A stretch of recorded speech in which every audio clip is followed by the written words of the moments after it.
Hey everyone, this is 5 of Clubs, and today on Simpleton Solos we have a special treat. No, Ham, no, not a dog treat. Sorry about that. We're dog sitting right now and I'm still getting used to her trigger words. Per the recommendation of YouTube user Jorgen in my Aeon Trespass comments, apologize for the mispronunciation if there is one, I had been made aware of the tabletop simulator mod for a game on Kickstarter called Deliverance. Deliverance is a cooperative battle board game that tasks 1 to 4 angels with defeating an onslaught of demons and fighting for the souls of downtrodden saints. Now I know what some of you might be thinking right about now. This sounds like a religious game. Not that there should be anything wrong with that in itself, but at least the few that I've played, I've had average to poor gaming experiences.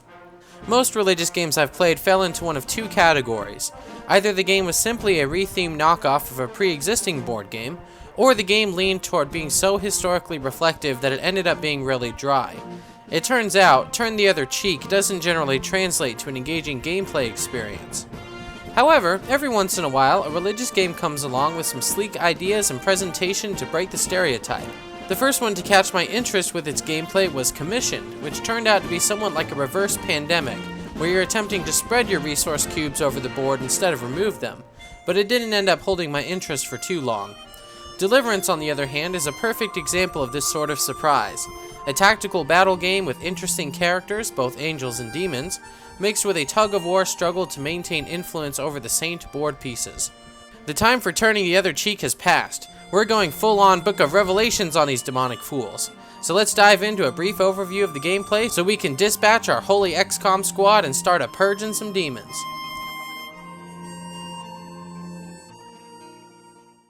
Okay, saying the game goes full-on Book of Revelations is a bit of an exaggeration. You're not actually out playing Armageddon between heaven and the underworld just yet. Instead, each of the battles portrayed in this game are spiritual conflicts between angels and demons, wherein the demons attempt to lead away the saints while the angels seek to liberate and protect those saints. Whilst the game technically takes place in the physical world, the combat itself plays out in the spiritual plane, imperceptible to the saints themselves. But what are saints? Well, saints are the everyman, with struggles like we all have. I think it was a good call to make these saint tokens silhouettes, as they can be fitting canvases for people going through tough times. In my practice playthrough, I had a mini-narrative in my mind regarding the saints in play that just popped into my head all on its own. One of the tiles depicted a construction site and started with an oppressed saint, whom my imagination decided was Fred, a blue-collar construction worker that was going through hard times at home. His daughter was sick with a debilitating illness, and his father's dementia had progressed to the point where he needed to be put into senior care facility, causing him and his wife to work overtime hours to afford the expenses. 2 years of this grind had its toll on his marriage and family. His optimism and faith have been worn down, leaving his soul in its current state of peril. Well, that got a bit serious. I'm not sure the developer intended for the spiritual conflicts here to be that dire, but it sure sets the stakes, huh? I figured that the stakes would have to be high for the on-high to send his elite units armed for war. Without some divine intervention, poor Fred might break and do something drastic. So let's dispatch some angels to push back the darkness weighing upon his mind. At the start of the game, each player selects one angel to play. The angels in this game are one of the stronger points of design, with diverse visual designs and unique playstyles each. For today's playthrough, I'll be using 2 angels, Miko and Gabriel. I actually selected these at random from the set of available angels, but I think both have interesting quirks that set them apart from simply being standard palette swaps of other angels. Gabriel is sort of a ranged support character, aiming to gather and capitalize on prayer card benefits whilst being able to lob his shield discus at demon targets at range like Captain America. Miko, on the other hand, is a character whose abilities are predicated upon a unique movement format. She doesn't have a standard move action like other angels, but is instead able to move one space before or after each action, meaning that you have to plan out your turns with more consideration than the usual move and attack structure. Playing as Miko is like assembling a small puzzle while simultaneously playing a dungeon crawl, and I think that's pretty neat.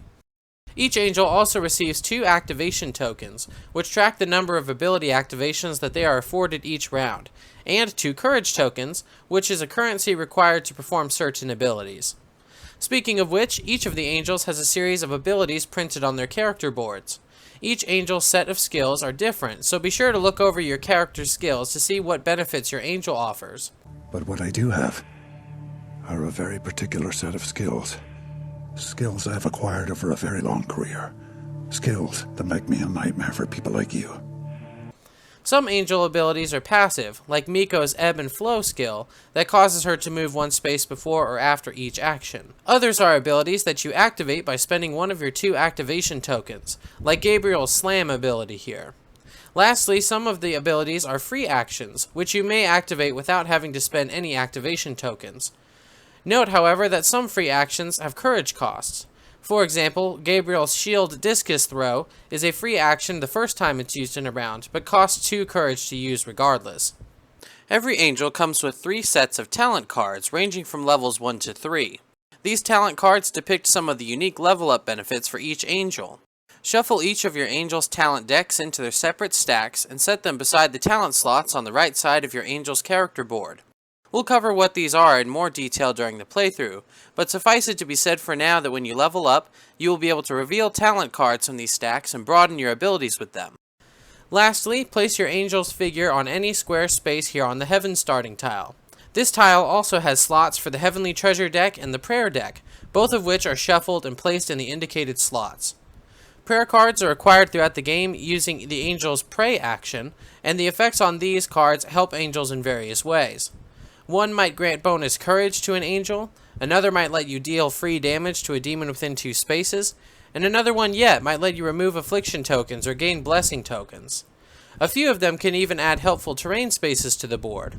You never know what benefit you'll get from these prayer cards, but that's part of the fun. Heavenly Treasures are this game's version of gear cards, ranging from the standard armament structure of helms, weapons, armors, gloves, and boots. Heavenly Treasures are acquired each time you level up after unlocking your 3 traits. Generally, these cards have a number of stat symbols on the bottom of the card, often with a special effect or ability of some sort.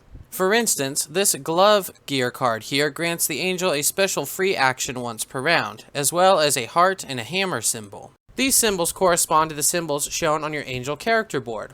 The heart symbol increases an angel's HP stat, allowing them to take more damage before being defeated, and the sword, hammer, and book symbols increase your angel's matching stat value, improving abilities that use those symbols. For instance, Miko's thrust attack here normally does damage equal to the number in her hammer stat, which starts out at 3. However, if she has these 2 Heavenly Treasures equipped, her hammer stat is now 5, and thus she deals more damage with her hammer-based abilities. Back to the board here, place random map tiles out on the board equal to the number of angels in the game.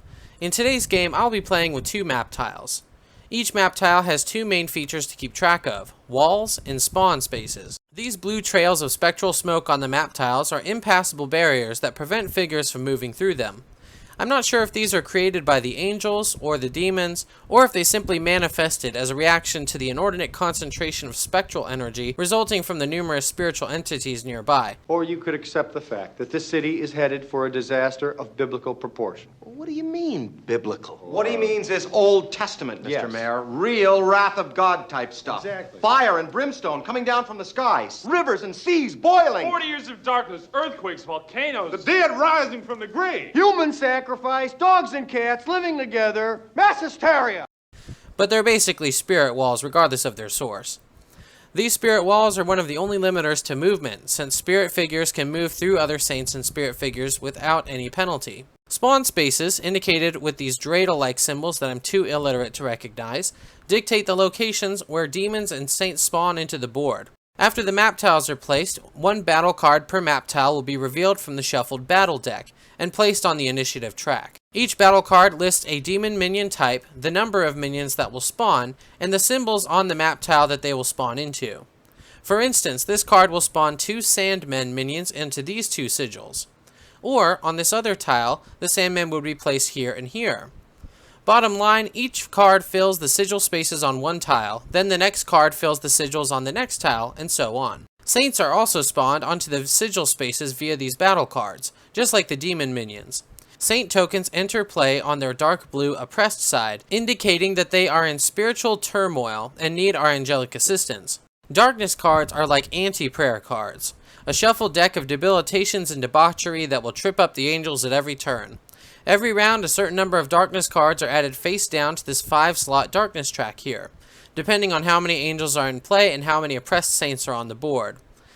Whenever the darkness track is full and an additional darkness card needs to be added, flip a face down darkness card on the track face up and resolve its text accordingly. If all 5 darkness card slots have face-up cards in them and you still have to add additional darkness cards, each angel suffers 1 damage instead. Darkness cards come in 2 primary varieties: immediate actions and ongoing abilities. Immediate actions perform an immediate effect when revealed and then head to the discard, simple as that. Ongoing actions remain in their darkness slots and either give the enemies a once per round ability, like this one that moves saints toward nearby demons, or impose an ongoing conditional punishment, like causing angels to take damage whenever they use a damage skill.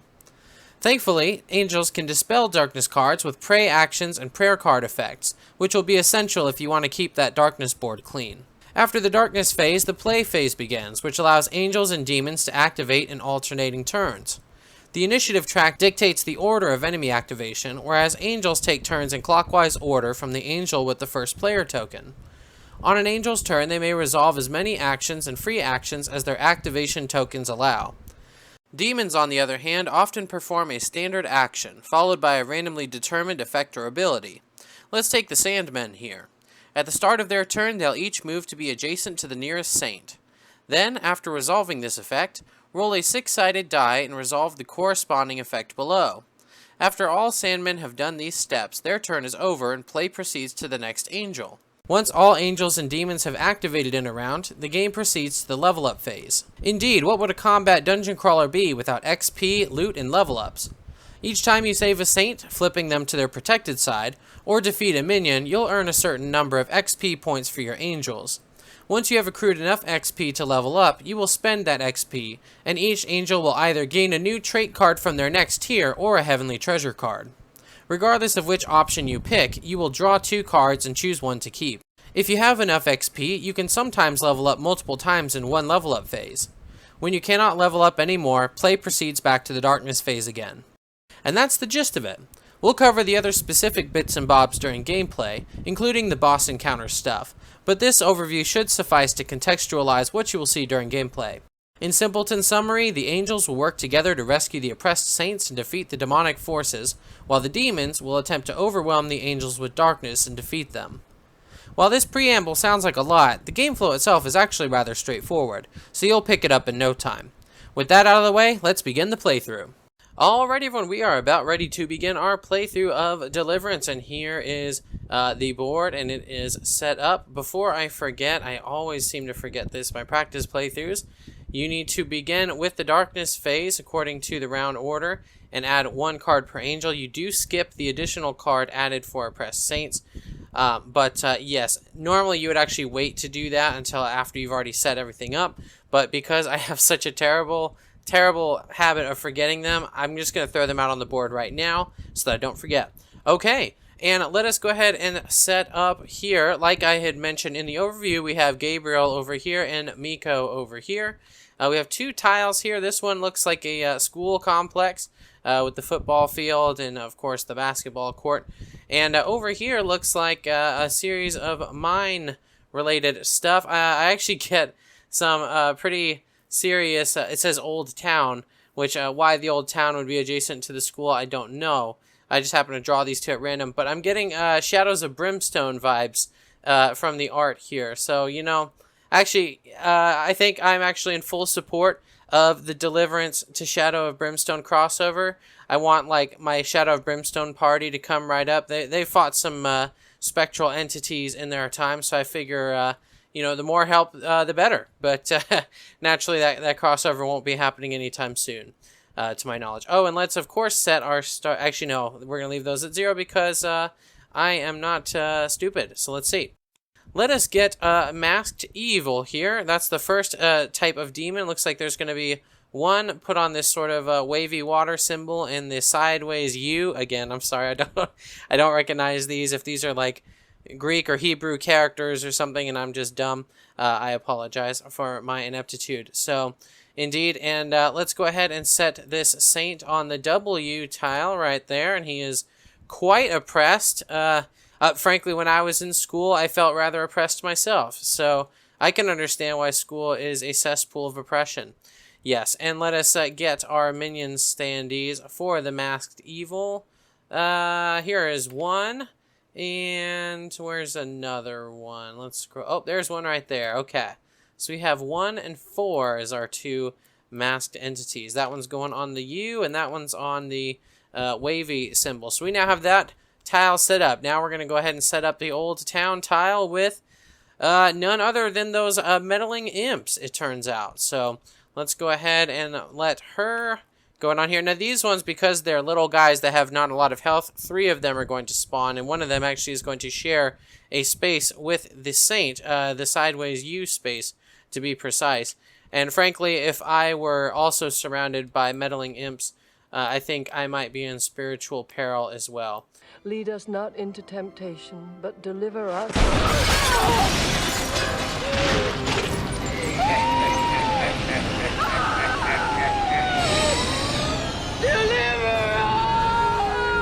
Finish it! Finish it!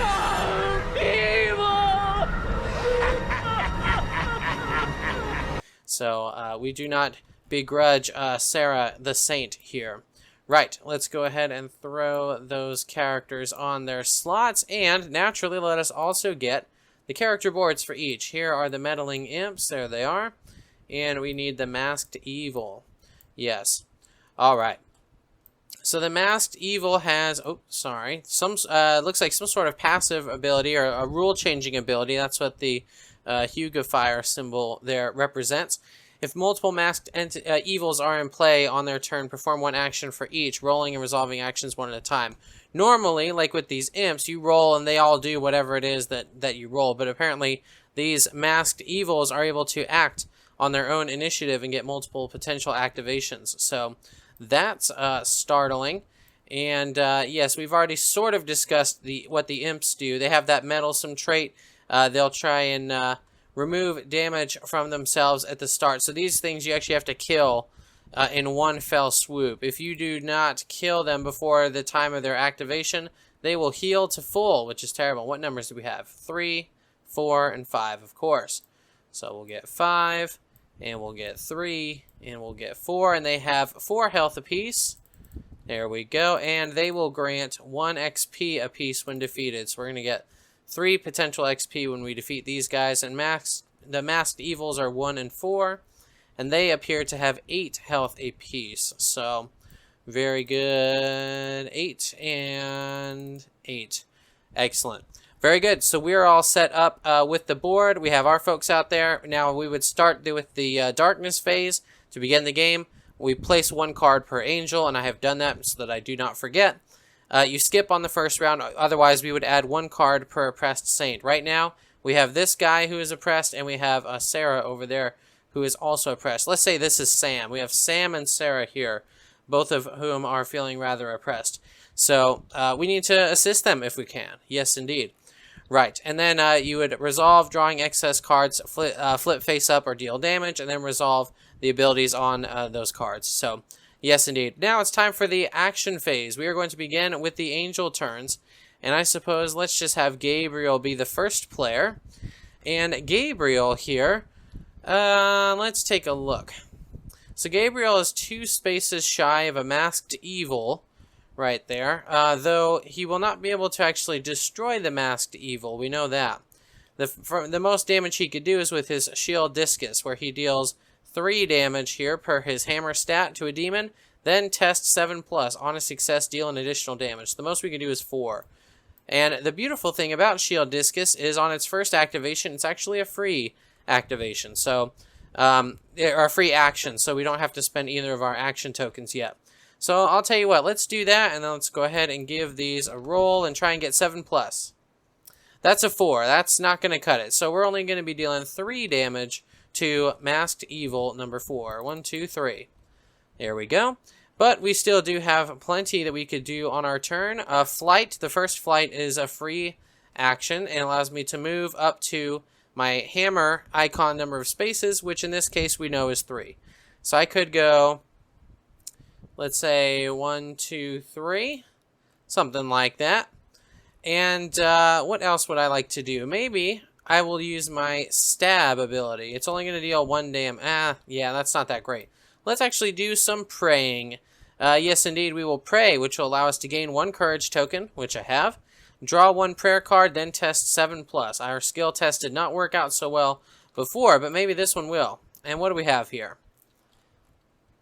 Backslidden. I did not know that was a word. Okay. Play at any time, not an action, and so it's basically like a free action. Deal 1 damage to each demon, then you may move each demon 1 space. Okay, so you sort of plink them for a bit of damage, and you can push them around the board. Very cool. Oh, to each demon, so you could even hit the guys in the back. Very cool. I just figured it might have been just these two, but it's actually everybody. So, very cool. And I suppose let's roll our dice to see if we pass our skill test. 6 plus 2 is 8. On a 7 plus, on success, cast down a darkness card or remove an affliction or revive a defeated angel. Well, it kind of narrows down what we're going to do because we don't have afflictions or defeated angels. So we have cast down one of those darkness cards. Very good. Now that would cost us 1 action. We do have 1 more. So I could pray again. Couldn't hurt to do that. Build up some prayer resources. Let's get a courage. Then we'll flip that. We have Shield Slam. Oh, that's very fitting considering who we are and with our shield. Play on your turn as an action. Move up to 3 spaces and gain 1 shield. Then deal damage equal to your highest single stat to an adjacent demon. So the highest stat we have is actually the hammer stat. So we would deal 3 damage. It's almost, it's a bit like in Marvel vs. Capcom, Captain America has a move where he sort of rushes forward with his shield out to hit shit called Charging Star. That's exactly the kind of energy I'm picking up from the Shield Slam here. So we've got a full Captain America build in our friend Gabriel here. So very cool. And I think unless I could use the Field Medic trait as a free action, it would cost 2 courage. Choose 1. Target angel heals the sword icon, so heals for 2 damage, or you heal 1 damage and draw a prayer card. Yeah, I'm not going to do that right now. Nobody really needs the healing, so that wouldn't benefit us just yet. So I think, Gabriel, it's been fun, but you are done with your turn. So we're going to move on to the Masked Evils, which we know they are both going to perform separate actions. So we'll roll this one for the first one, Masked Evil 1, and this one for the second, and see what they do. Okay. So it's 2 and 2, so they're both going to do the same thing. Corrupted Gift, range 1, move 5. Masked Evil engages the nearest angel, deals them 3 damage, and grants 1 courage to the target. Oh, that's interesting. So, yes, he's going to go 1, 2, 3, because he is, they do get a movement allotment of 5. And the nearest angel to them right now is going to be Gabriel. So, well, actually, from here, 1, 2, 3... It's sort of a tie. So technically during a tie like this, you're supposed to like break the tie by doing a roll off. So let's say the left die here is going to be Gabriel and the Miko is going to be the right die. And whoever rolls the lowest is getting the hit. Okay. Well, it turns out to be Gabriel. Anyway, so Gabriel is going to take 3 damage apiece from these characters, meaning 6 damage or 6 wounds. 1, 2, 3, 4, 5, 6. So he started at 15 health. He now has 6 wounds, leaving him with 9 health in one fell swoop. But we do get some courage, so it's not entirely a loss. Okay. Well, that was certainly unique. I haven't seen that before. All right, it is Miko's turn, our friend Miko. And by the way, let's just take a moment to appreciate this fantastic art. I love just the little details, right? Like the cool sigils that are here. I think actually probably they're kanji that are on her little bandages there. And I'm actually not sure if this weapon's supposed to be like a halberd or a scythe, but I love it in any case. And the halo, just being the water with the swirling little water symbols in the infinite symbol. Super cool. Super great job on the art. This is, at least from the ones that I've seen, I haven't looked scrupulously at all the arts, but of the ones I've seen, this is my favorite, and I think is the most thematic, or at least I don't know, it's the one that appeals to me the most as far as art, and I was really blown away because of how much it deviated from my expectation of what generic angels would look like. So, very good job, very good. All right, Miko. Miko is here. Now, Miko, again, as we reviewed, does not have traditional movement that the other characters, like Gabriel, he flies and he's able to move 3 spaces. Miko's movement is tied to her using actions. So Miko is going to have to use an action or 2 to get moved around. Some of her things actually allow her to move, like Rainfall. Move exactly 2 spaces, then heal damage from yourself or an adjacent Titan. Well, I'm almost in range to be able to assist our friend with that, but not quite. So what I'm going to do is I'm going to start with ebb and flow. You must move one space before or after using an action. I'm going to do it before, and I'm going to use the Typhoon Spear, I think. So we're going to move up one space right here. And now we're going to use the Typhoon Spear, which is going to cost 2 courage and an action. Yes, and you deal your hammer trait versus a number of damage to a demon that's each demon that's exactly 2 spaces from you. So we only have one that is 2 spaces from us. 1, 2. That is masked evil number 4. So we're going to go 4, 3, 2. There we go. So we have done that bit. And then I think what I will do also is the jab skill right here. It says deal of book value worth of damage to an adjacent demon. And as you can see, we have 2 here in that potential slot. If you moved with ebb and flow just before dealing the damage with this skill, add a bonus damage. So you would be able to do potentially more. So if I moved right now before the skill, I would deal 3 damage to masked evil number 4, which is actually enough to take that one out. Boom, which is going to net us 2 XP. So we will mark that down here. 1, 2. Once we get to level 3 in a 2 angel game, that is going to be the marker for our first level up. So we are nearly there, but not quite. Okay, Miko, you have you've done both of your actions. Oh, and I should get 1 courage here for doing my jab ability. And is there anything else I could do? Rainfall, potentially. Let's see how far away. Oh, you know what? Our friend. You know what we could do? We could have it do before, can't we? So I have an idea. So what we'll do, this is going to look kind of silly, but this is what we're going to do. So I'm going to spend the courage that I just got from Jab to do this free action of Rainfall. Move exactly 2 spaces, then heal a sword worth of damage from yourself or an adjacent angel. But before we do that, we're going to use Ebb and Flow to move 1 space. So we're going to move 1 space, and then we have to move 2 spaces. I'm going to go 1, 2. I know this is a bit silly. I guess I could have gone 1, 2, 3. In any case, it would have been the same sort of effect. And now I get to heal our friend over there who took 6 wounds for 2. So we're going to reduce his 6 wounds to 4, which makes me feel a little bit better about things. So, okay, very good. We have done our heal, and we have concluded Miko's ability. She doesn't have any more courage or actions to utilize at this time. So that's going to end her turn, meaning it is now time for the Meddling Imps. Their meddlesome trait, at the start of their turn, remove all damage counters from Meddling Imps. Well, they have not been damaged, so that's not going to do anything for them. And then let us roll one of these dice to see what it is that they do. 3, get 'em, boys! Range 1, move 7. Yeah, they're very mobile, these imps. Meddling Imp engages the nearest angel and adds Cursed to that target. If the angel has Cursed, Meddling Imp deals 2 damage instead. So we'll go ahead and activate in order. So we have this one. He's going to go 1, 2, 3, 4, 5, 6, 7. I think, oh, you know what? Actually, 1, 2, 3, 4, 5, 6. There we go. That's a shorter path so he can actually reach somebody. So Miko, unfortunately, is getting Cursed, which means she's going to get one of these Cursed tokens. And what that means, according to the status effect reference sheet, means whenever a test is failed, the bearer is dealt 1 damage. No bueno. Okay. And number 4 here, he's going to go 1, 2, 3, 4, 5, 6. Right over there, adjacent to Miko as well. And since Miko already has the Cursed ability, she's going to suffer 2 wounds, which isn't so great. And then he's going to go 1, 2, 3, 4, 5, 6, 7. So he moved as far as he could, but could not move any further than that. Alright, so all of our friends have activated both the Masked Evil, Meddling Imp, and Gabriel and Miko for the angel side. So that means that we now proceed to the level up phase, where we would be able to level up. We do not have enough XP to do so yet. So play proceeds to the darkness phase, where we add 1 card per angel, and then 1 card per oppressed saint.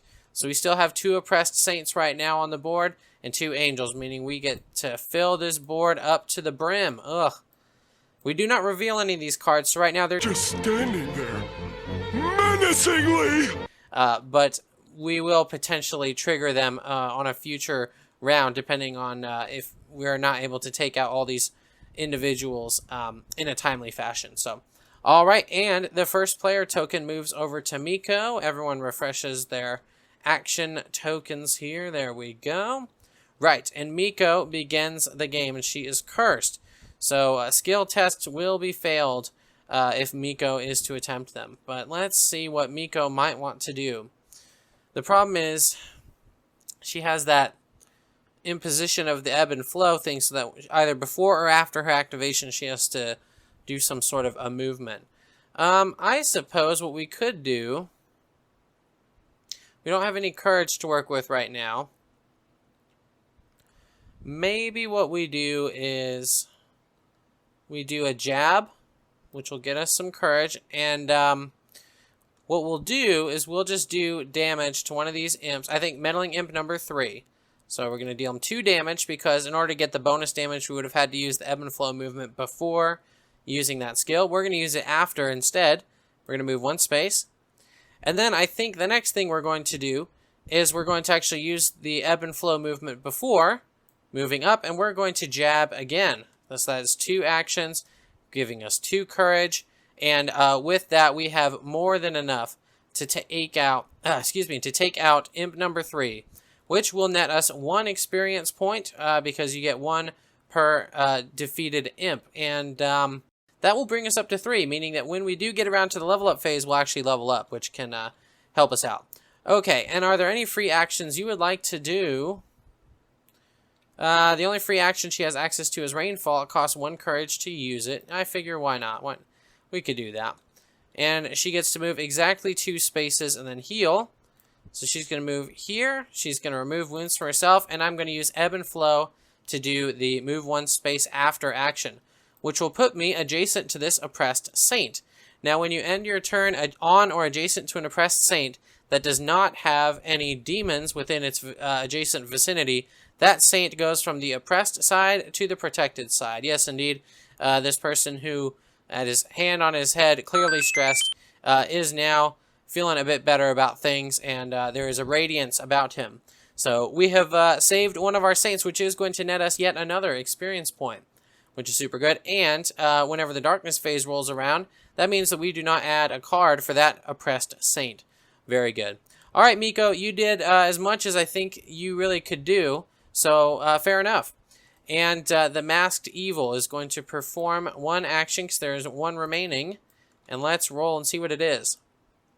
4. Deadly Gambit. Reveal the top 2 cards of the Darkness deck. Angels suffer 2 damage for each revealed lightning symbol or action symbol. Divided however players choose, then discard those cards. Okay. So that one does not have a lightning symbol. And this one, however, does. So we have to split 2 damage between our angels, meaning somebody could soak the 2, or we could do 1 apiece. I think we'll just have Miko take both of those damages, I suppose. That's not so bad. Yes, and I think that's actually all that that's going to do. Yep, sure is. Alright, so the Masked Evils have concluded their turn. It is now time for Gabriel, who is feeling rather courageous with his 4 courage here.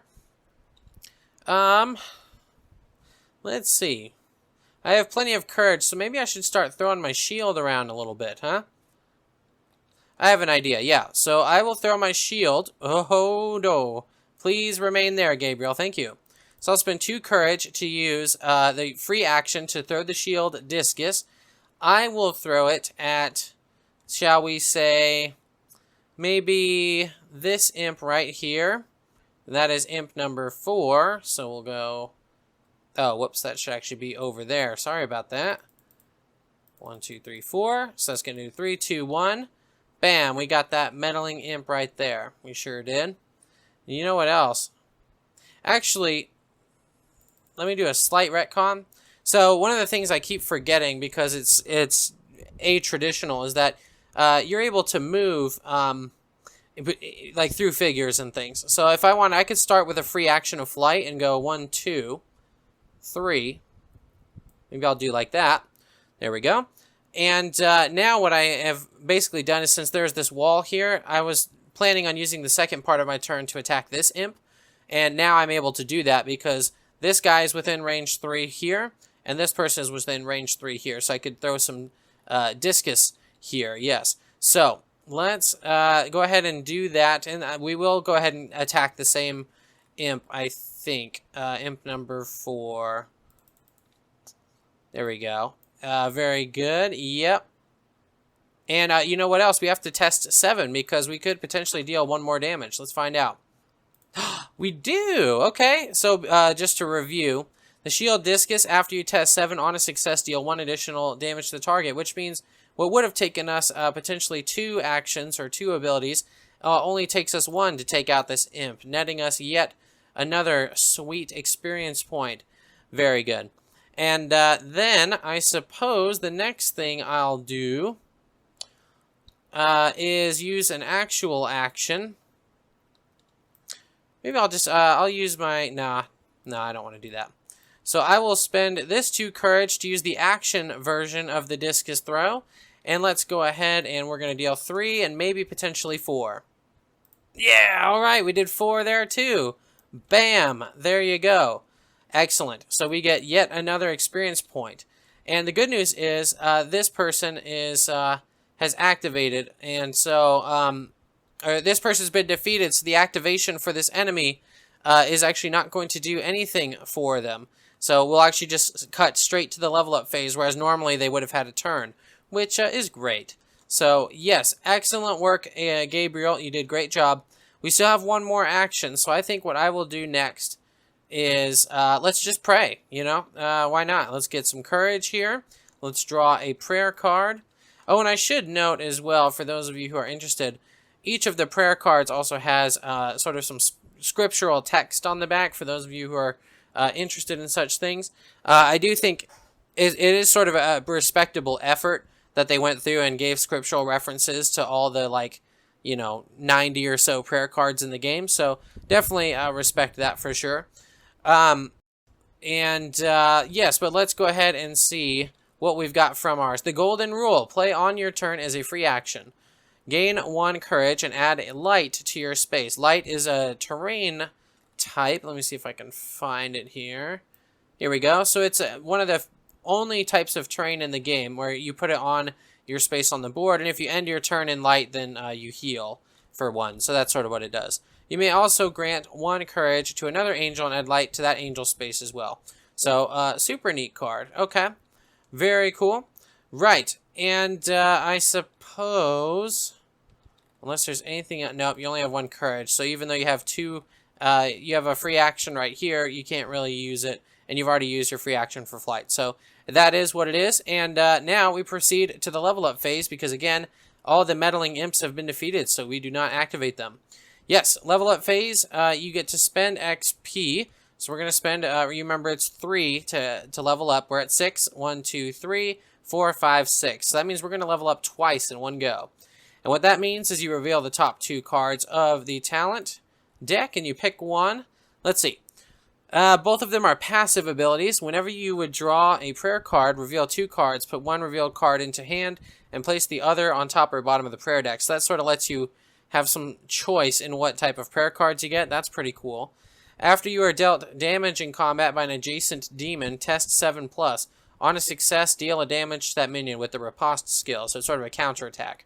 I mean, I like the idea of a counterattack, but I think actually the prayer card manipulation, since our friend here does like to do stuff with prayer cards, we might want the ability to customize what we have there. And this other one that I decided not to is based on a skill check, which they've been working out pretty well for us this time, but I've played games where I've gone dry spells where I just seemingly can't get the 7 to happen. So I've been sort of scarred by those experiences. So I'm going to pick the consistent, tried and true. Yes, and then let us go ahead and get Miko's first level 1 talent. We have Pure Reflection, which is a free action. Once during your turn, test 7+. On a success, heal 1 damage from yourself or an adjacent angel, or deal 1 damage to an adjacent demon. That's pretty good. Expert Aim, passive. Whenever you would deal damage with a skill, you may remove 1 shield from each of your targets before dealing damage. I haven't seen a lot of targets that have shields yet.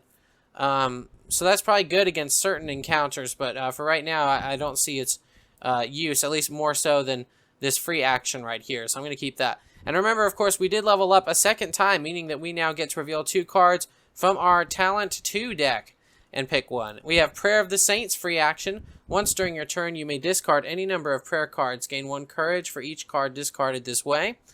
Okay. Okay. We have Battle Relief, which is an upgrade. After you use the Field Medic skill, you may swap positions with an angel or saint within range 3. Or 3 range, so within 3 spaces. If you do, you may use both options on Field Medic instead of choosing one. Oh. So in this one, you just ignore the choose one bit, and you just say, target angel heals 2 damage, and then I heal a damage and get a prayer card. Okay. I think Prayer of the Saints is an interesting idea, but I'm going to go with the Battle Relief upgrade for sure.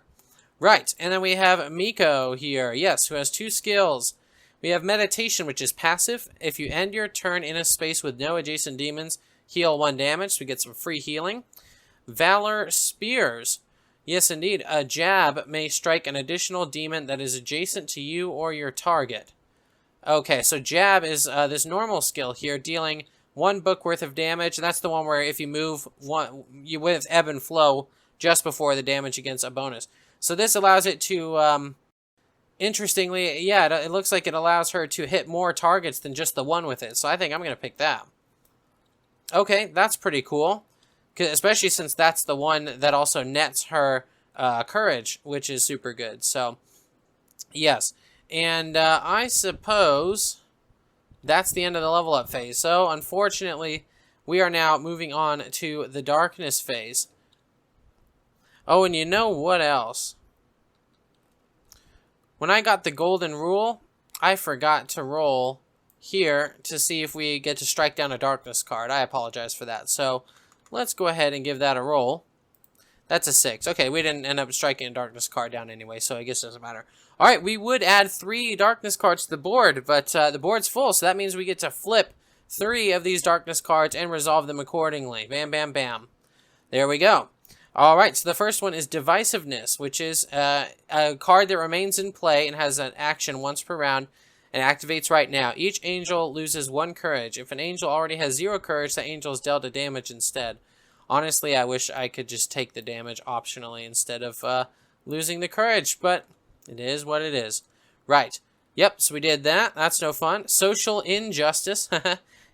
Cute. We have the ongoing effect here and an action. Test 7+. On a success, each angel is dealt a damage. Okay, so it's just potentially straight up damage. So let's go ahead and roll. 11, that's a success for sure. So we're going to both take 1 damage apiece. Ouch. Okay. And then Heart of Stone, which is an activated card that just does a thing and then leaves. Reveal cards from the Darkness deck until a card with the ongoing symbol is revealed. Put that card into play face up in place of Heart of Stone. If that card also has an action symbol, it activates immediately. So essentially, this one guarantees that you're going to get one of these ongoing cards stuck on your board. So let's see if that one... Nope, that doesn't do it. Here we go. Suicidal Thought. Oh my. Well, yeah, in my preamble, Fred was... I didn't want to reference this, but Fred, in his way, was struggling with exactly this particular struggle, given his trials. But I guess maybe the game is a bit more serious than I thought. Each player must choose, discard a prayer card, or deal 1 damage to each angel they control. Each angel they control? Doesn't... I would think normally... Oh, maybe it's worded in such a way that if you're playing with 2 players, but you're playing with 4 angels, then you do... That one's worded kind of funny compared to the rest of them. She doesn't have prayer cards, so she's going to have to take 1 wound. He has prayer cards. Are there any of these that I want to give up? This one's not as great, so I could give that one up. Yep, there we go. The Backslidden. Just 1 damage to each demon and then move him a space. That's not incredibly powerful, so I'll let it go. Fine. Alright, and now the darkness phase is concluded, and these are going to remain out there. So the only way to get rid of these is by praying them away with the... I forget what it's called. Cast down ability there. So, yes. Right. But now the round begins anew. And we have our friends that are ready. First player token moves over to Gabriel, who gets the first turn. We'll flip these. Yes. Alright, Gabriel. What are we going to do, buddy? We have a masked evil who is at full health, and looks like he might need a bit of we might need to teach him a lesson. So, I suppose, unfortunately, he needs 2 courage. I guess I could do this. So I'm going to pray right here. And it gives us a courage, draw 1 prayer card. But now, remember, we get to draw 2 cards. And then pick 1 to keep and then 1 to put on at the bottom of the deck. We have Bladed Stance. Play at any time, not in action. Add or subtract 3 from a test. Then target angel gains 1 shield. Ooh, that's good. And we have Revive a defeated angel, and the angel gains shield. We don't want to have any defeated angels. Come on. We're not going to be defeated, right? Oh, wow. Wow. Okay, well. Oh, boy. So normally there's a trick where you can put such thing, slide cards into the bottom of the deck. For whatever reason, my digital dexterity check failed, and apparently I couldn't do it. So I'm going to get the Bladed Stance card, and I am not going to forget to roll my skill test to potentially strike down a card. Yes. Which card shall we strike down? Strike me down with all of your hatred, and your journey towards the dark side will be complete. I think Suicidal Thoughts is not good, but this one is going to be like eating away at our courage. So let's maybe do that one. And this is a skill test which may in fact not succeed. So there's a chance for failure. Right, and then that was 1 action. And then I figure I'll do another action, netting me a courage. And I'm going to use the pray for that action. We're going to draw another prayer card. Here we go. We have a King's Courage. Target, it's a play on your turn as a free action. Target gains 2 courage. Or Powerful Lunge. Play on your turn as a free action. Move up to 3 spaces. Adjacent demon suffers damage equal to your higher stat. Isn't that basically Shield Slam? Oh, well, okay, so Shield Slam nets you a shield on top of it. So this is like Shield Slam. Oh, and it's a free action. So, you know, you got that going for it. You know, I'm actually going to do the Powerful Lunge. That's what I'll do. Right, and so even though 2 courage is pretty good, the Powerful Lunge, oh good, I got it that time. I have ideas for it. So now that I have that card, I'm actually going to go ahead and just straight up play it right now. Here we go. We're going to move up to 3 spaces, then an adjacent demon suffers that damage. We're just actually going to move 1 space. We're going to go bam. There we go. That's 3 damage there because our highest stat right now is 3 here. Additionally, I think I am going to spend 2 courage to throw the Shield Discus as a free action. And I get to deal 3 damage and then potentially a 4th damage, depending on what this reveals. Let's find out. 6 and 2 is 8. So 8 damage. I mean, 8 damage. 8 is above 7, which means it's going to be +1 damage, netting 4 damage to this Masked Evil. 4, 3, 2, 1. He has 1 measly health left.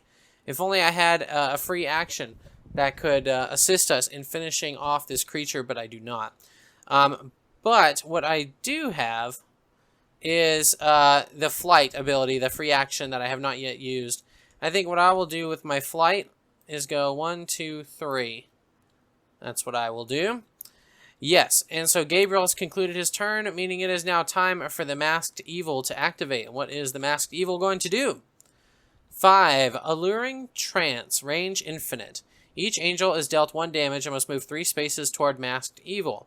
Well, I guess it was a good thing that I moved away a little bit. So 1, 2, 3. 1, 2. Okay, so she's right there. But each of you is dealt 1 wound apiece for having done so. Okay. All right, Masked Evil. Unfortunately, this is probably the end of you because, well, frankly, she can finish you off in short order. So I suppose the first thing I will do is I will gain a courage, and I will use my jab ability to deal 2 damage, since we only need to deal 1 anyway. So there we go. Bam! Got that Masked Evil. His mask is broken. Yes, and we get a certain number of XP for that 2 XP, it looks like. Okay. So 2 XP right there. And then that actually is going to end what's going on here, because once you kill the final demon, then play proceeds to the staging phase for the final battle. So let's go ahead and read that real quick, because the steps are a little involved, at least the first time. Immediately after all demons are defeated, remove all status effects from characters and map tiles. Okay, so that means that this cursed is going away. Very good. And there are no map tile related afflictions or status effects. Discard any face down darkness cards, but keep the face up ones in play. So I guess we'll do that and that. So we'll keep these two face up ones in play. Remove any saint tokens from the map tiles. We have one saint that we saved and one who remained oppressed, but frankly, it seems as though she was in the mines of the Shadows of Brimstone, so there may not have been a whole lot she could have done about that without having escaped those caverns. So I guess that's the way that I'm going to make myself feel better about that. And then do not change angel positioning or remove angels from the maps. They actually stay exactly where they are. For each unused action an angel has remaining, choose one of the following. I can gain 1 courage, cast down a face-up darkness card, heal 2 damage, or draw a prayer card. And she actually does have, she used a jab, so she used 1. She has 1 action remaining. I think what she will do is remove one of these darkness cards. Discard a prayer card or deal damage. This has a chance to fail, so I'm going to get rid of the one that it always works, because that's no good. Right, okay, so we've done that. Next. Angels each gain a free level without reducing group experience by choosing to draw 2 of their lowest level face-down talent cards or draw 2 Heavenly Treasure cards. Choose one to equip, discard the other. So we get to level up for free, giving us access to our level 3 skill. Let's see. We have Glory of the Messenger upgrade. The first pray skill used on your turn is a free action. Ooh! So that can get us to a point where we are inundating ourselves with prayers, which is really good. And you know, because comboing with this up here, we also have customizability over the prayers we get. Once during your turn, use 1 card from the prayer discard pile. You have to pay 2 courage to do this. After using that card in this manner, place it on the bottom of the prayer deck. No, I think we're going to do this upgrade to get free prayer actions. Very good. All right. Excellent. And then, Miko, what do we have? Twin Spears. Your first jab used each round does not generate any courage, but is a free action. Ooh, and this, we upgraded the jab ability right there, so this combos rather well with that. And this one, Flash Flood, is a 3 courage attack, range 4. Choose any 4 connected spaces, including yours. Demons on those spaces are dealt, looks like 3 hammer damage. Angels on those spaces are healed for 2. Okay, and okay, so she can target her own space move. So all the angels she targets, so like, I don't know, if that guy was still there, if she went 1, 2, 3, 4, this guy would be damaged, but he and I would both heal for 2. Huh. That's kind of a tough choice. I think we're going to go with Flash Flood, though. That sounds pretty epic. We already have a buff on the jab, so maybe we need something, because we want to use the jab, getting courage to pay for Flash Flood. So let's go forward with that.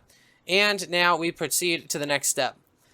If enough group experience has been stored to gain 1 or more levels, level up the angel as many times as possible. Yes. Draw on stage 1 battle card per angel on the map tiles, following the instructions on step 6 of the game setup, with 1 major difference. Shuffle and draw a random battle prince in place of the last battle card that would be drawn. This card determines which fallen prince enters battle. So these are the bosses of the game. So here we go. Let's shuffle these. Let's see who we got.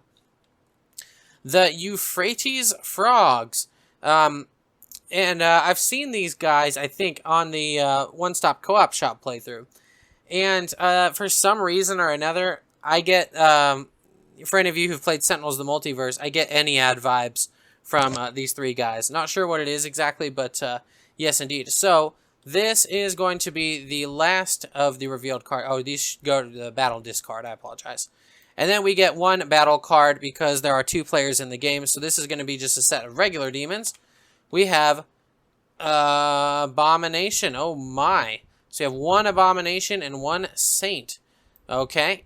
So Sam and Sarah, we've dealt with them. And now we have 2 friends over here. Let's say this friend who spawns on the U space right here, not too far away from us. Let's say his name is Steve, right? So we have Sam, Sarah, and Steve. Lots of S's in this town, it turns out. S named individuals who are saints. Maybe that's why they're all S-named, is because I subconsciously know them as saints. He has 13 health. He's like a mini-boss all on his own. Captive audience. Range is an asterisk. Test 7+ on success. Afflict adjacent targets with root, which I think means that they can't move. And then, of course, he'll do an action. And let us, of course, before we forget, get the two things that we need here. One, the Euphrates Frogs has its own darkness deck, and those work a little bit differently than the regular darkness stuff, and I'll explain that in a second.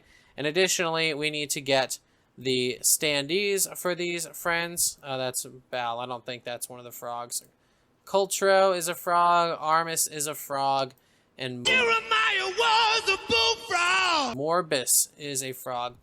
I don't know if these frog names are actually characters from something or references to actual known entities, or if these are made-up entities. I really just don't know. So we will do that. Excellent. All right, they have the Hive Mind trait. Euphrates Frogs each have separate status pools and health pools, but share the same action pool. They do not lose actions when a frog leaves play. Okay, so they do 1 action per angel, so they're really going to need 2 action tokens, whereas normally these guys get 1 activation that tends to just be a lot, or not a lot of fun.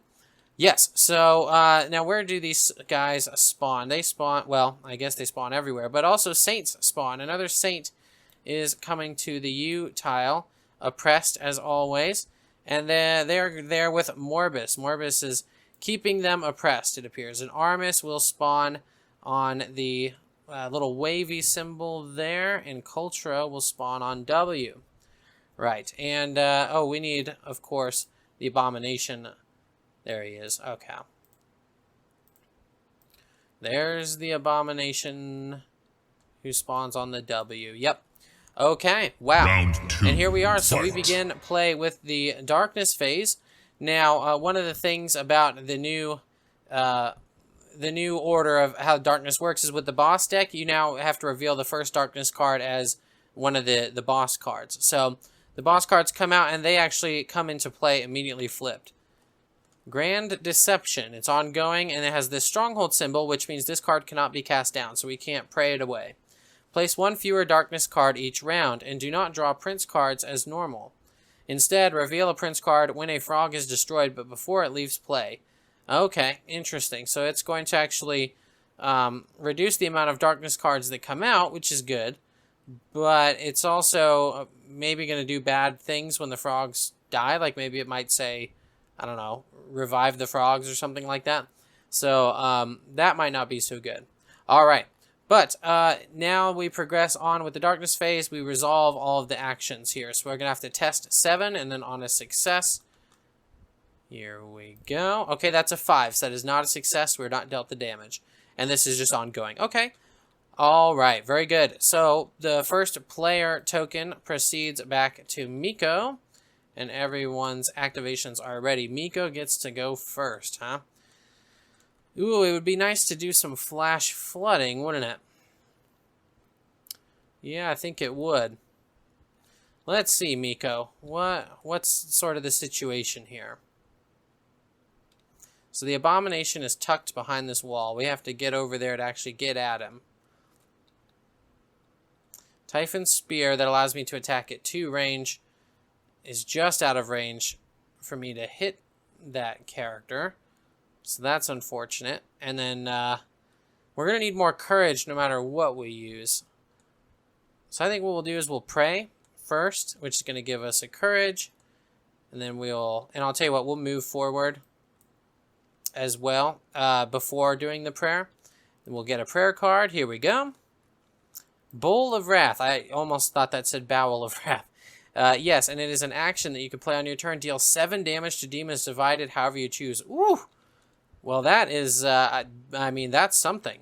That's really something. And then test 7+. On a success, cast down a darkness card. Here we go.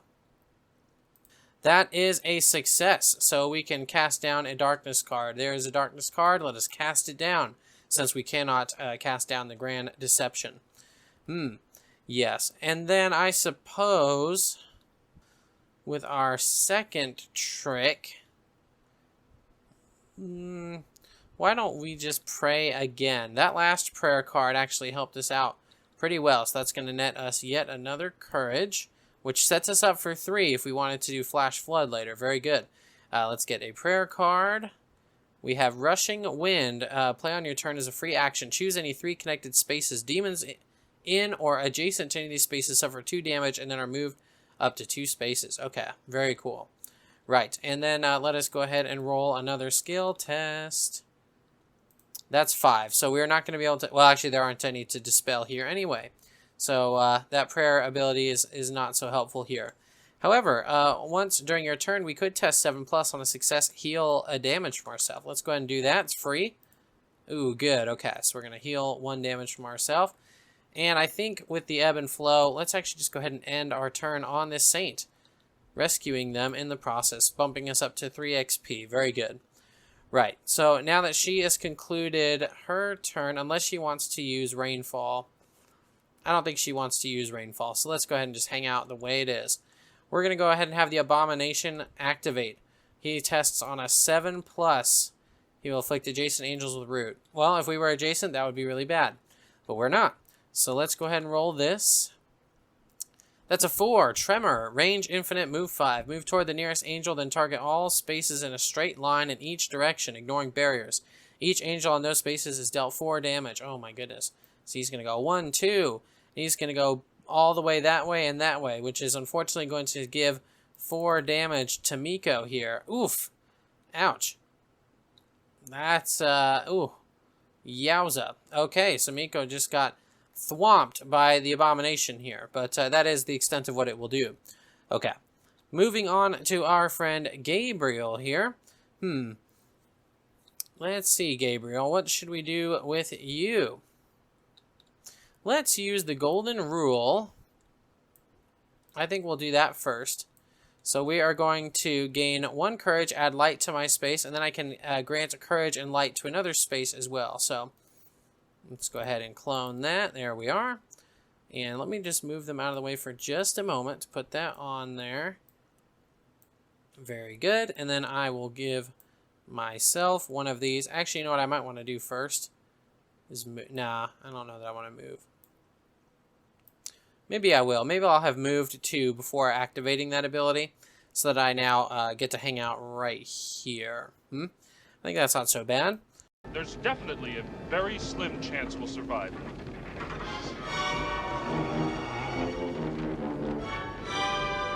I love this plan. I'm excited to be a part of it.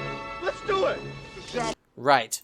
Then, next order of business, I think I'm going to pray because the first prayer is free. So let's look what we have. We have Sure-footed, played anytime, not in action, gain blessed, then add or subtract 2 from a test. Blessed condition means when a test is passed, the bearer of this boon heals 1 damage. That could be pretty good. He has to do a test whenever he does his shield discus anyway, so that might not be horrible. What else do we have? Choose 1. Each angel gains 2, and this is an action on your turn. Praise the king. 2 courage, or each angel heals 3 damage. That's pretty good too. I think I'm actually going to take the Praise the King ability. Oh, that went to the bottom of the darkness cards. Yes, it did. Let's do that. And let's try this one more time. There we go. Right, so I'm going to take the Praise the King ability. So I might think of using that because we are... she's bleeding pretty bad and he's not doing too hot himself. And we have 2 actions anyway. So I suppose that's not a horrible thing. And, of course, we get to roll. 1 and 2 is 3, which means it's not going to help us as far as any of the activations are concerned. So, or any of the darkness cards are concerned. But we don't really have a whole lot of them out there anyway. I suppose the next order of business, and I should have gotten a courage for praying, even though it was a free action. I suppose the next order of business is actually to pray yet again. So let's go ahead and get 2 more prayer cards. Angelic Backup, an action, play on your turn. Gain 1 courage and a shield, then deal 3 damage to a demon. That's pretty cool. Restraining Darkness, play on your turn as an action. Angel gains 1 courage for each darkness card on the board, divided however you choose. That sounds great, except for the fact that that gets better. You want that sort of to happen when you have a bunch of darkness on the board, and we really don't want that, do we? So I think what we'll do is we'll keep angelic back up. Now, there is actually a prayer limit of 5 cards, so you cannot have more than 5 prayer cards at a time. So we're going to have to start either spending some of these things or ease up on our acquisitions of them, so to speak. I suppose for our next action, what we could do, I think we'll flip this, and then what I'll do is do praise the king. And I'm actually just going to have our friends both heal 3. There we go. There we go. Because I know this abomination hits pretty hard, so we really don't want to be dealing with biting our nails over very low health. Now, I do have 2 courage here, which means I could use the field medic ability. And you know what? I think I will. So remember, with the upgrade we have, when you use field medic, you may swap positions with an angel or saint in 3 range. If you do, you may use both options on field medic. So I'm going to do exactly that. We're going to go shoop, which is going to put me right over here and her right over there. I'm going to be ending my turn in light, which is going to let me heal 1. Oh, sorry, that's actually the wrong way. But additionally, I may heal up to 2 damage from this, and then I heal 1 damage and gain a prayer card. So I think that means I actually just get to go bam bam. He's now at a full bill of health, and we need to gain a prayer card. And since we are gaining a prayer card, we get to reveal 2 and keep 1, of course. Second wind, gain 2, play on your turn as an action. Gain 2 courage and 2 shield. If you have 7 damage counters or more, this card may be played as a free action. Wow. When darkness card is revealed that contains a lightning, discard the card without resolving the effect. It cannot be used on prince cards. Played at any time, not an action. So this one like cancels a darkness card. Huh, that's pretty cool. But this is already reducing the number of darkness cards that are coming out, so I think I'm actually going to take second wind, which is sort of an X factor that we can pull out later. So very good. We'll go ahead and tuck that right under there.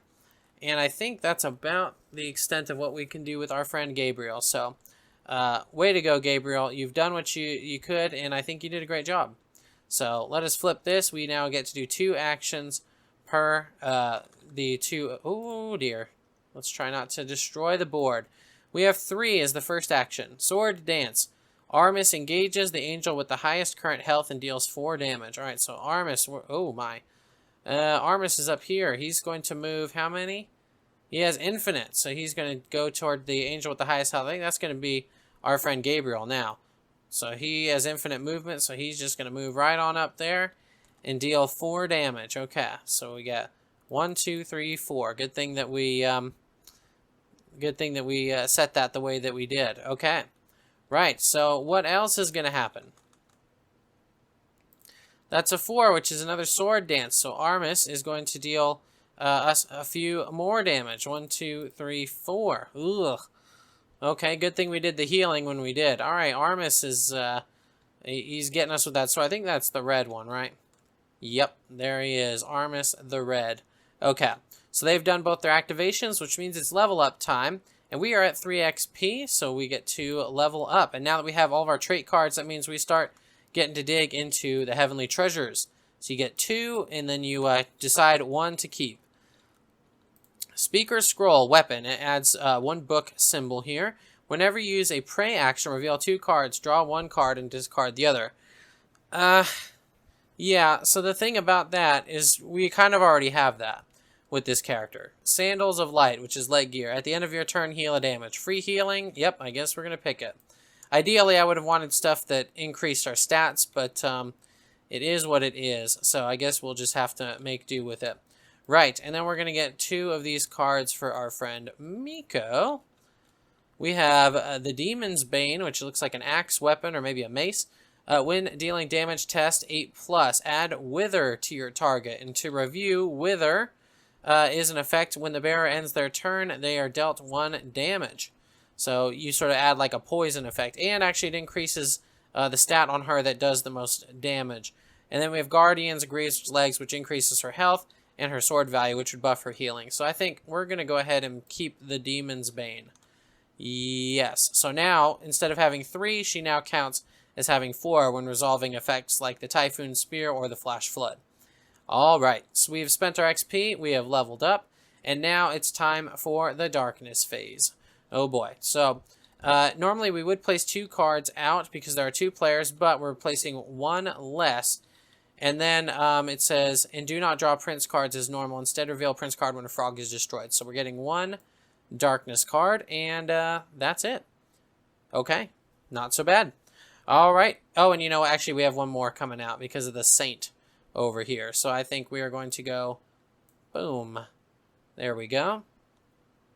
Righto. So, I guess we have 2 out here, so we might be able to, or might want to get rid of those through some prayer actions with somebody like, I don't know, Gabriel. Right. Okay, we'll set that first player token there. We'll flip these. There we go. Whoops, there we go. There we go, and there we go. Oh, or we could flip the entire character board. So we are kind of stuck here, though, is the problem. Just because of the place with these. But remember, we're not actually stuck because you can move through spirit figures. I keep forgetting that. But I remember it now. However, Miko is going to be... Gabriel is going to be the person to lead us off. Oh, Gabriel, what are we to do with you, my friend?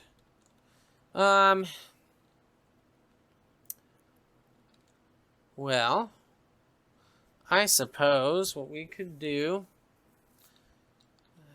The problem with praying is we only have space for like 1 more card. But we do get a free pray action, so you know what? We better do it, huh? Alright, let's do some prayer. Bullseye. Target angel gains blessed and empower. Ooh, that might be really good.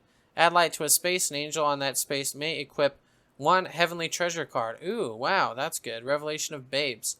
It's an action, though. But it gives them a free heavenly treasure card. Ah. Blessed and empowered is pretty good, though. So maybe I'm going to stick with that one. Especially since it's a free action. Right. And I get a courage for using the pray. Then I get to test 7+ and potentially cast down a darkness. We have 6 + 1 is 7. So let's get rid of a darkness card. Very good. Right. Then I'm actually going to play the bullseye bit to give my friend Miko blessed and empowered. So blessed goes there. Empowered goes there. And to review, blessed, when a test is passed, the bearer of the boon gains 1 health. Which, like, she has free skill tests that she's able to do on her turn. So that's pretty good. And empower adds 1 to combat damage dealt by the bearer of the spoon, meaning she hits a little bit harder. So, very good. Right, is there anything else I would like to do for free actions? I suppose I could. Not really. Maybe I'll pray 1 more time just to get another courage primarily. And then we'll get a prayer card as you do. Alright, Victorious Shout. Free action. Play at any time, not in action. Angels heal 2 damage for each demon that has been destroyed this round. Divide however you choose. Not that great.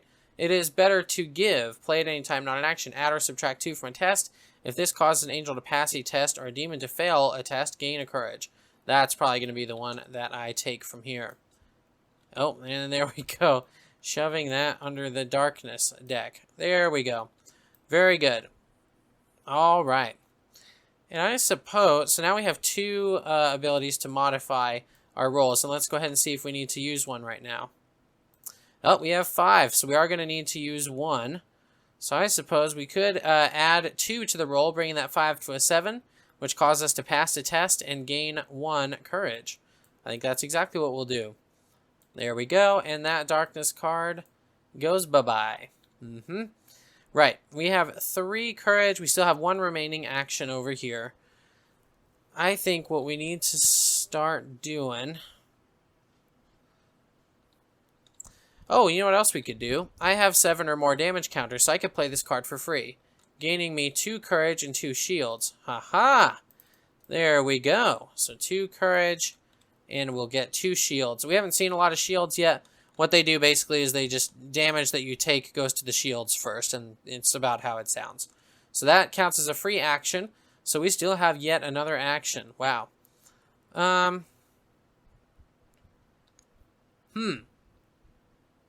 We have lots of courage. Lots and lots.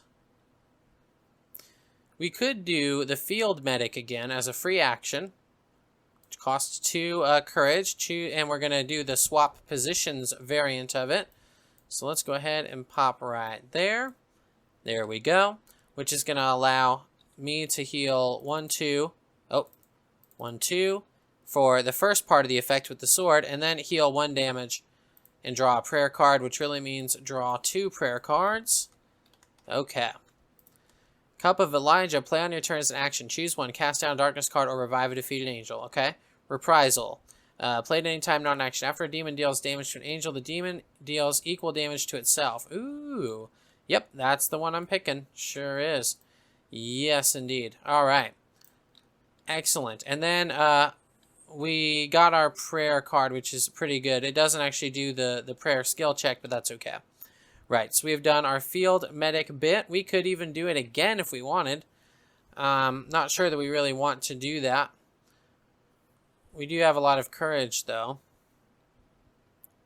Maybe what we'll do is do a shield discus throw for 2 courage.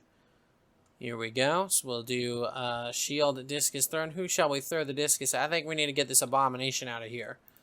So there we go. 3 damage to that abomination. And we have 1 courage remaining, but we have 1 activation remaining. I think for the activation, I'm going to use Angelic Backup to gain a courage and a shield. Here we go. And deal 3 damage to a demon. And the demon I will be dealing damage to is, in fact, the abomination. Very good. And I think that's about all. Well, now that we have 2 courage, we could do another shield discus throw. I say another one, but we haven't used one yet. Or we could do field medic yet again, bringing us even higher on the health pool. You know what? Let's do medic yet again, which is going to let us do the teleport swap. Here we go. Righto. So we have teleported. I get to heal myself 4, 3, and then heal myself 1 and draw a prayer card from a choice of 2. Choose 1. Add a 2 to a result of a test, or add 2 to a damage of an angel strike. That's pretty cool. Move an adjacent demon up to 3 spaces. Afterward, the demon and each other adjacent demon to that target is dealt 2 damage. Okay, so it's like you're throwing them into some folks. That's pretty cool. But I think I'm going to use Declaration of Power. That's the one I'm going to pick. Oh, come on. Please. Some cards, it seems like it fights me harder than others. Maybe it's because that token was there. Right. So we now have that. So I'll have to keep in mind some of these triggers here, because some of them are conditional triggers. Okay. Very good. And then actually at the end of his turn, he gets to heal yet another damage. So, oops. Goodness. So he is not hurting one bit. No, sir. But it's the Abomination's turn, who may lay the hurt down on our friend here. Right. Test on a 7+. Afflict the adjacent folks. Oh, no. Uh-oh. He's going to root us in place, which means he wouldn't be able to move. But I could decide, yeah, subtract 3 from a test. Yep, that's what I'm going to do. I'm going to use this response to make that 8 into a 5, which means that he is not going to root us. Very good. Okay. Let's roll and see what he does. 5. Oh, and did anything else happen? Oh, and then the target angel gains shield. There we are. Yes. And then he rolled a 5, meaning Stone Skin. He gains 1 shield, then uses another action. Uh-oh. Okay, so now I see how they can get the shields. So we'll give him 1 shield token. And we'll roll another one. I hope that can't loop. 4, Tremor. Move toward the nearest angel, then all spaces in a straight line in each direction, ignoring barriers. Each angel in those spaces is dealt 4 damage apiece. Oh, and you know what else? I ended my turn on a light space, meaning that I should have healed as well. So he's going to deal 4 damage apiece here and here. Ugh. Okay, 1, 2, 3, 4. So we got that. And is there anything else that I could have done? Oh, I could use Reprisal. Maybe I will. So I'll use Reprisal in response. So he deals 4 damage to himself as well, which is going to take care of 1 shield. 1, 2, 3. And he is going to deal 4 damage to our poor friend over here. Ugh. Youch. Okay. And there's nothing she could have really done about that. Okay. But the Abomination's turn has concluded, and Miko is 1 angry angel. Yes, she is. I suppose, first and foremost, we're going to try our Pure Reflections ability here to try and get some healing, we have 4 here, which is not going to succeed, which means we do not trigger the blessing healing bonus. That's too bad. I was really hoping we would be able to do that. And we have to move per ebb and flow. Now, interestingly, given the placement of things right now... Oh, no, she's over here. If she were in this corner, I wouldn't know how ebb and flow would work if she can't move into a legal space. That's kind of an interesting thing that I never thought about before. But it's something to keep in mind, and we will certainly do so going forward. I suppose the next order of business we will do is maybe... We could deal 7 damage to demons. Oh, but we really don't want to deal 7. He only has 4 left. Oh, he has 4 left. Well, then I think I know what I'm going to do. I think Miko is going to move 1 space before her action. And then she is going to do a jab ability, which is going to get 1 courage. Here we go. Now we're going to deal book-related damage, which we just used our move for ebb and flow, which means instead of doing the 2, it deals 1 bonus damage, making it 3. But we are also empowered, meaning that damage that we deal is at +1. So that's going to be 4 damage, and thanks to Vapor Spears, jab may strike an additional demon that is adjacent to you or your target. So I now get to do 4 damage to Abomination 2 and 4 damage to Armis here. So we'll go ahead and do that there. She went ahead and took out that Abomination, which is going to net us 3 XP, which is going to be sufficient for yet another level up. Very good. Okay, excellent. So that jab paid off pretty well. Let's go ahead and flip that. I suppose she really probably wants to do some healing. Maybe, here's what I'll do. This is going to be kind of... If she tries to end her turn on there, she'll get some healing too. Maybe what I will do next is I'll use ebb and flow 1 more time. Before an action, I'm going to move to the side. And then I'm going to use Flash Flood because it sounds awesome. There we go. 3 courage as a free action. Choose 4 connected spaces, including yours. Demons on those spaces are dealt 4 damage because now, of course, we have this right here. And I suppose that's going to also potentially allow us to inflict Wither on the target. And then if I target spaces with angels, we heal. So I'm going to target my space, this space, and, I don't know, this space, maybe. Okay, so let me go ahead and roll to see if we afflict Wither. That's 6, so we do not afflict Wither. We are going to deal 4 damage here. 1, 2, 3, 4. There we are. I'm going to heal for 2. Oh, nope. Very good. And then he's going to heal for 2 also. Super cool. And then the last order of business, I think I'm going to use this action to do yet another jab, getting me a courage, allowing me to move 1 space, which is going to put me back in the light, allowing me to heal at the end of my turn, so I'll do that before I forget. Whoops. Oh, and you know what? Actually, that damage should have been 5. So let me go ahead and do 1 more damage to him because we have Empower. And I moved right here at the ebb and flow, and the action that I intend to do is jab.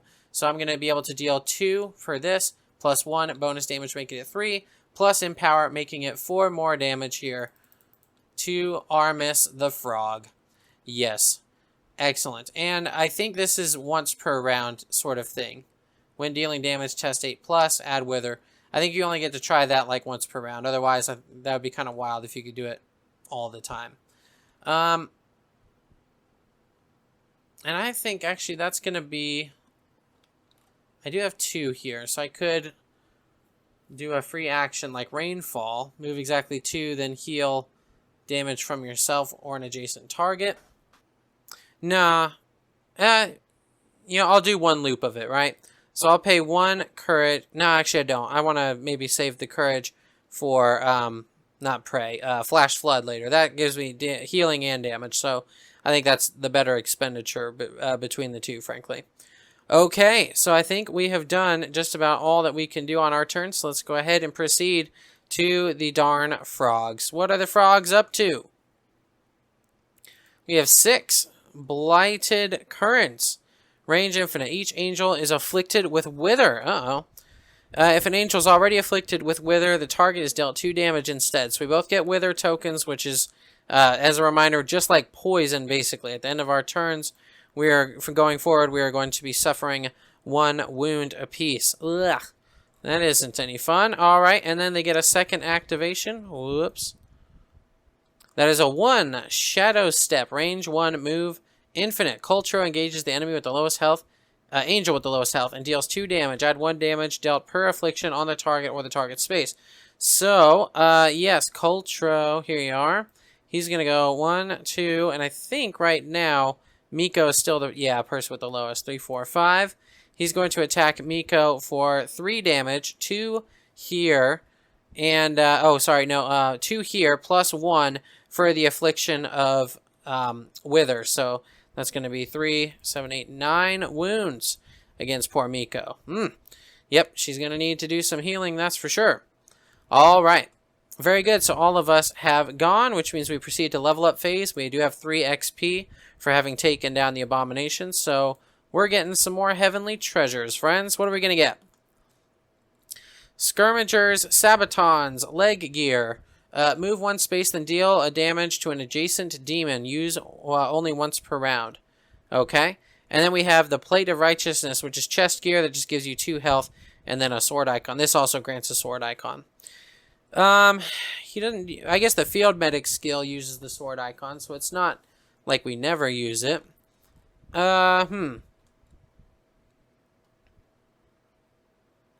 Let's go with the chest gear, I think. Yeah, I think we'll do the chest gear here.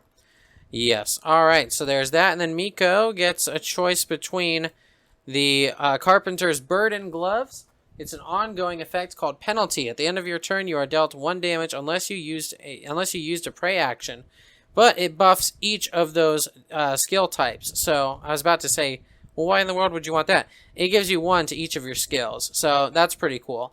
Then we have the Branch of David, which is a weapon. Test 9+, heal 1 damage from a target angel, usable only once per round.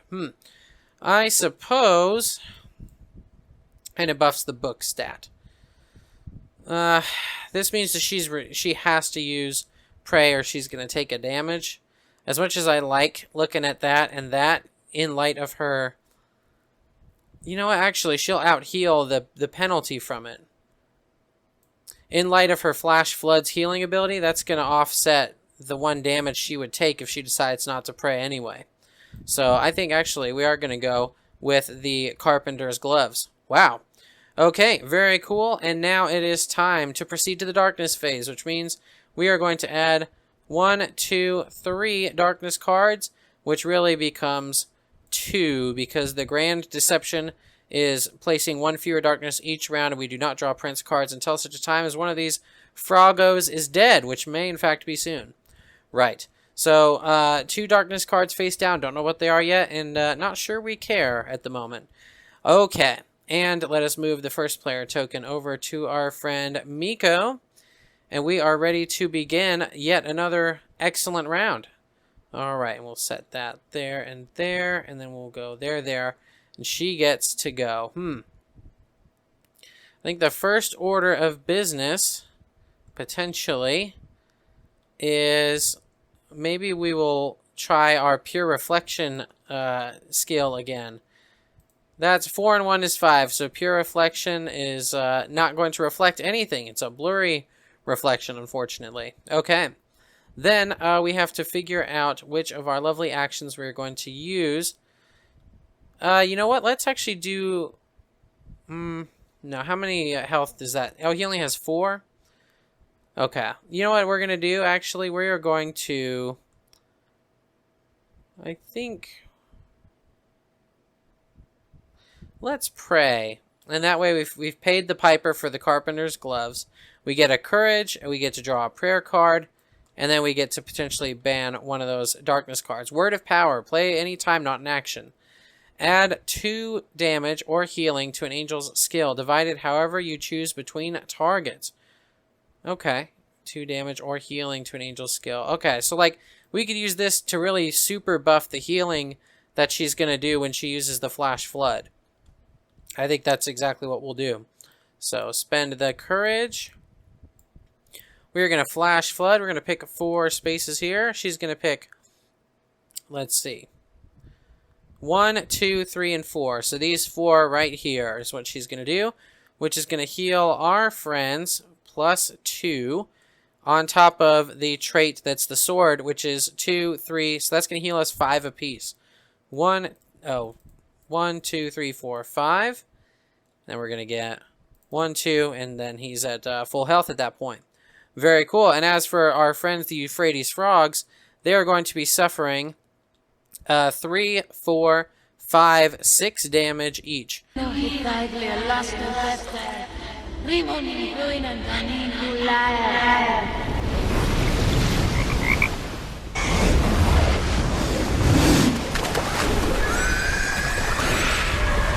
So that's going to take out Artemis.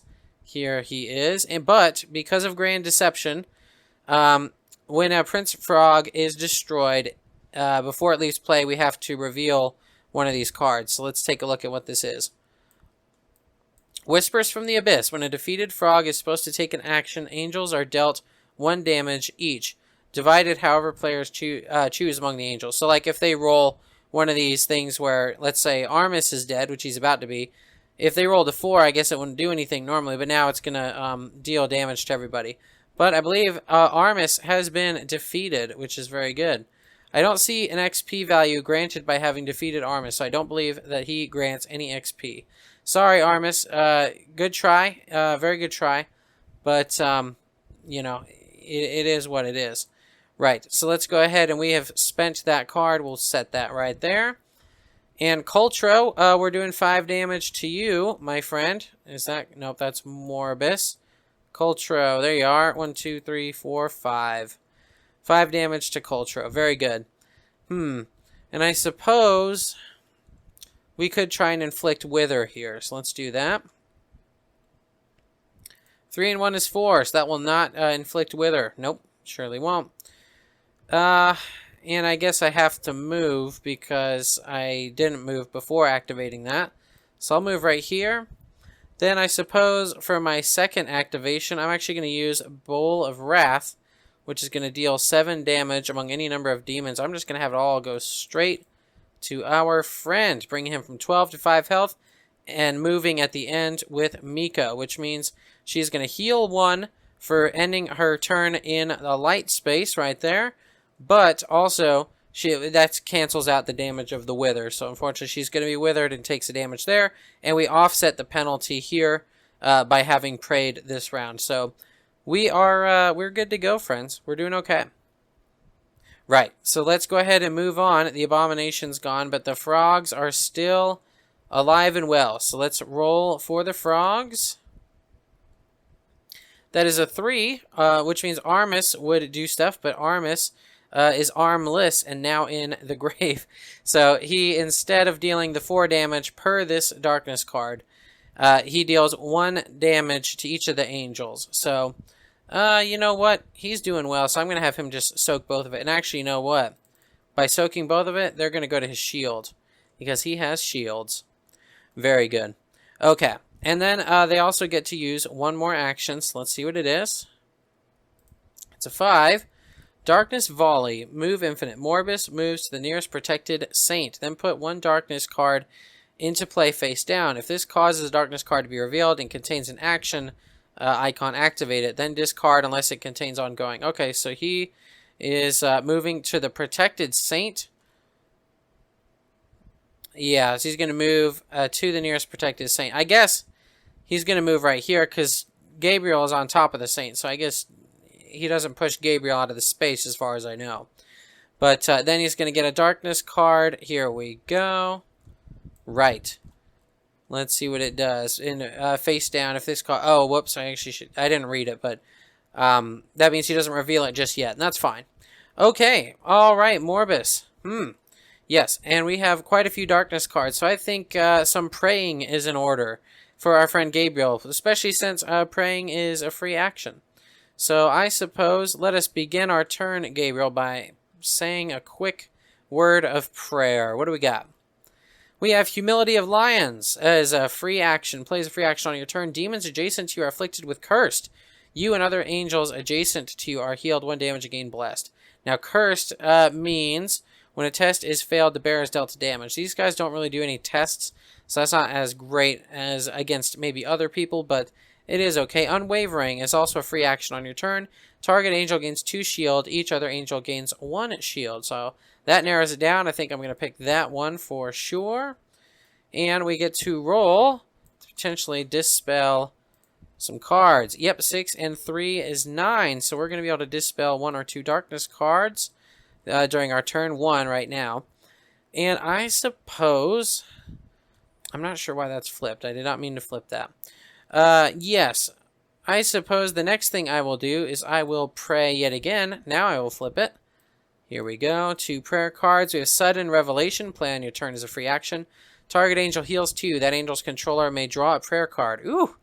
Empowered. Play at any time not in action. Add 2 to the result of a test performed by an angel. Afterward, the angel heals 1 damage and gains Empower. I don't believe the Empower trait stacks. As far as I know, you can only have like 1 of these traits per character. Like, you can't be double withered or double empowered or double blessed. So I think this is going to be the one that I end up picking, and let's go ahead and see if we can dispel even more darkness. We have 2 and 4 is 6, which isn't so great. However, if I use Declaration of Power, I could make it a successful ability, and I think that's exactly what I'll do. I'll make it successful. Yes. So it was 6, but now plus 2 brings it to 8, meaning we get to dispel yet another darkness card. Very good. We have 1 action left. Let's go ahead and just use Sudden Revelation and have our friend Miko heal herself for 2. Oh, that is actually dealing wounds. And let's get her a prayer card. Elder's Wisdom. Play on your turn as an action. Choose 1. Equip 1 Heavenly Treasure card or reveal your next talent card. Well, we've already revealed all the talent cards that she has, so we're going to have to probably get a new Heavenly Treasure, but that's pretty good. Right. And I think the very final thing that we will do, our final action, is... oh, and then we should have 2 and 3, because we should have gotten 1 from the last prayer action as well. So a third prayer action. We are going to pray our little hearts out against these frogs. Angelic Preaching. We have play on your turn as an action. Cast down a darkness card. The angel gains blessed. Cool. Chaotic Soul. Play on your turn as an action. Target demon gains cursed and wither. Indeed. This is cool just to like cast down a darkness card, but you can cast down darkness cards through prayers with him, so I think probably not going to go for this one. I think what I'm going to do is pick that other one to get cursed and wither. And you know what? Let's go ahead and do it right now. Let us curse and wither our friend Morbus over here. So let's get him some cursed and wither tokens. Let's see. Wither right here for Morbus. And cursed. There you go, Morbus. How do you like that? Yeah. Yeah. I was thinking of doing it to him, but frankly, I'm not too threatened by him. So I think that is probably going to be okay. Wow. All right. So then we're out of actions. So, you know, there's that. Let's just go ahead and play Unwavering. So someone gets 2 shields. The other person gets 1. I already have some shields. So I will take the 1 shield here. And then I'll give the 2 shields to our friend Miko. And then, of course, at the end of our turn, we're going to heal. But we have some courage. Do we want to spend courage on anything? Like a field medic or maybe a shield discus? Let's do the shield discus, shall we? I think so, because we're doing pretty good on health as far as health is concerned. So, shield discus, we're going to deal the hammer stat of damage to a demon, and then test 7. If it's successful, we get to deal extra. So, alright, yep, so that's only going to deal 3 damage. So we're going to bring our friend Coltro down to 2 health. Not so bad. And we are ending our space in light, which would heal us yet another. But, unfortunately, we're at full health. And then the wither comes and deals us a damage, so that's not fun. Oh, we would heal there as well. I don't know how all this stuff works out as far as, like, do you take the damage from wither and then decide to heal? Because this all happen at the end of your turn. It's hard to say. I'm going to play it hard mode where, like, all your end of turn healing effects happen before any wither effects or any like damage. So that's how I'm going to play it, because why not? Right, so we are now done with all of the characters' turns, which means we go to level up phase. We have 0 XP. So we move on to darkness phase, which is going to reveal 1, 2, 3 darkness. All right, and that really becomes 2 with Grand Deception. So there's a 1 right there, and there's 1 right there. Yes, indeed. Okay, and that was that. Very exciting. Let's flip our activation tokens. The first player token goes to Gabriel. And we are ready to start yet another excellent round. Gabriel there. What do you say we go and try and have you finish off, or see if you can chuck your shield at our friend Coltro. But let's pray first. And with our prayers, hopefully, we'll get even more options for our turns and for the round as a whole, frankly. Weary Strike. Played anytime not in action. When a demon would deal damage to an angel, reduce the amount by 2. Okay. Frosted Blades. Your next strike this round deals 2 additional damage and inflicts your target with root. Well, those are both pretty good. I kind of like Frosted Blades, though. That sounds good. And not just because it sounds like Frosted Flakes, one of my childhood favorite cereals. Which, now that I'm thinking of my childhood favorite cereal, Frosted Flakes, they sound really good right now. But we are going to focus because we will not be deterred. We're going to get 1 courage for our prayer, and we are going to roll to potentially get rid of some darkness cards. That is 4 plus 2 is 6. That is 1 shy of being able to get rid of darkness cards. So we're going to have to let that go. We have 2 actions yet. Yes, we do. So I think the first order of business is yet another prayer. Indeed, we will pray most fervently. Yes. What do we have? We've got Ward of Protection. Played anytime non-action. Prevent up to 2 damage dealt to an angel. Then the angel gains 2 shield. Gain Blessed and add light to your space. Demons adjacent to you are afflicted with Cursed. Well, currently, I believe he is already cursed. So the light thing, and we already have light in our space, so that's not going to really help us out a whole lot. So I guess that narrows it down to Ward of Protection. So you can reduce damage and then get yourself some shields for it, for your troubles. Very cool. And last but not least, we have 1 more action left. I think what we're going to do is, let's actually use Shield Slam. Here we go. Where you move up to 3 spaces and then gain a shield. Flip. And then you deal damage to your highest stat, which right now is a tie between sword and hammer. But that will be certainly just fine. So Gabriel is going to have to move Charging Star into Coltro, which is going to take him out. But before we do take him out, we are going to get the Euphrates Frogs card. Now, real quick, let me just take a quick peek here about the darkness cards. Right. Prince cards must be placed even when the darkness track is full. If you must draw... Here we go. If you must draw a Prince card when the darkness track is full, choose to place 1 face-down card with a Prince card. Right. And then I imagine you get dealt damage.